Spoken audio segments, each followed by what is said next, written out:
बाणासुर असुरराज बलि का पराक्रमी पुत्र और भगवान शिव का परम भक्त था। बचपन से ही उसके भीतर अद्भुत शक्ति और अहंकार दोनों मौजूद थे।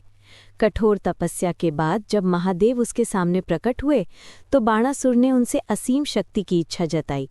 उसकी भक्ति से प्रसन्न होकर महादेव ने उसे 100 भुजाएं और अपार सामर्थ्य का वरदान दिया। साथ ही ये भी कहा कि वे स्वयं उसकी रक्षा करेंगे। वरदान मिलने के बाद बाणासुर और अधिक शक्तिशाली तो हो गया, परंतु उसके भीतर अहंकार भी बढ़ने लगा। शक्ति का नशा चढ़ते ही उसने देवताओं, ऋषियों और कई राज्यों पर अत्याचार करना शुरू कर दिया।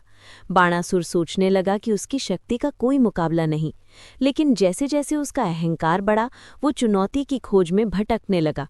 उसे लगा कि दुनिया में कोई भी उसके सामर्थ्य का परीक्षण करने वाला नहीं बचा।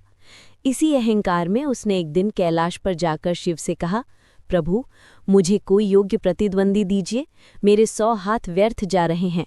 शिव मुस्कुराए, क्योंकि वे जानते थे कि समय आने पर बाणासुर का अहंकार स्वयं टूटेगा। उधर बाणासुर की पुत्री उषा ने स्वप्न में श्री कृष्ण के पौत्र अनिरुद्ध को देखा और प्रेम हो गया। बाद में दोनों का मिलन हुआ। जब बाणासुर को ये बात पता चली तो वो क्रोधित हो उठा और अनिरुद्ध को कारावास में डाल दिया। ये घटना कृष्ण और बाणासुर के बीच महायुद्ध का कारण बनी। युद्ध में बाणासुर ने अपनी 100 भुजाओं से अद्भुत शक्ति दिखाई, परंतु कृष्ण के सुदर्शन चक्र के सामने वो कमजोर पड़ गया।